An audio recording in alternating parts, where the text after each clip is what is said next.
Hey everybody, it's Asa. You're probably curious why this is Where Bad Kids Go. It's a creepypasta that I'm going to be reading for you today, and I want to see how my acting skills are for you guys.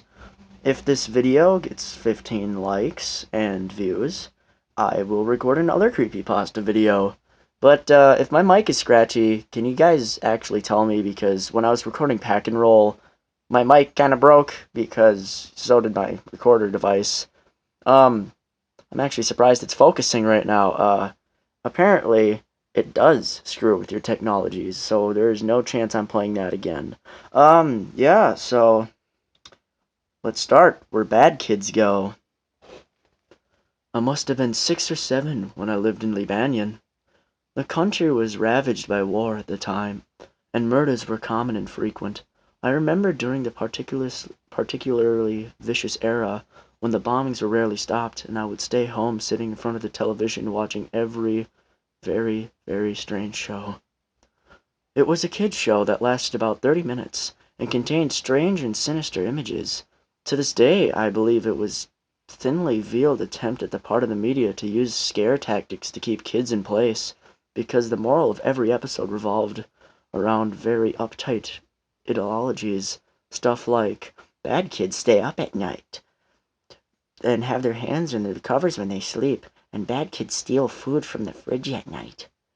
It was very weird, and in Arabic to top it off, I didn't understand much of it, but for the most part these images were very graphic and comprehensive. The thing that stuck with me the most, however, was the closing scene. It remained much the same in every episode.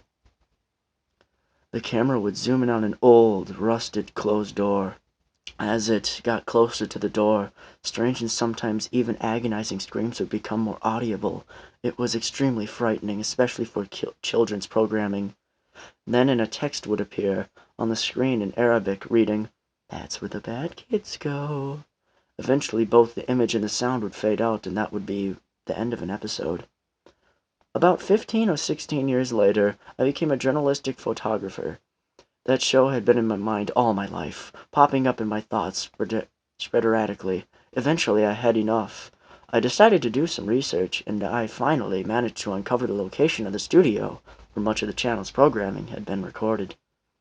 Upon further research, I eventually traveling on site, I found out that it was desolate and had been abandoned for the big war ended.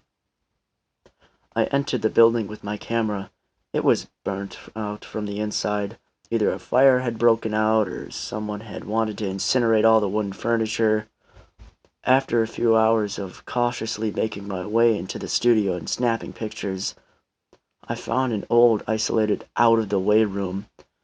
After having to break through an old locks, I managed to break the heavy, iron, rusty door open,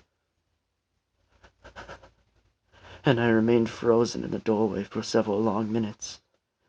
Traces of blood, feces, and tiny bone fragments lay scattered across the floor.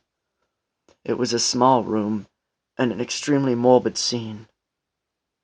What truly frightened me, though, what made me turn away and never want to come back, was the bolted, caged microphone hanging from the ceiling in the middle of the room.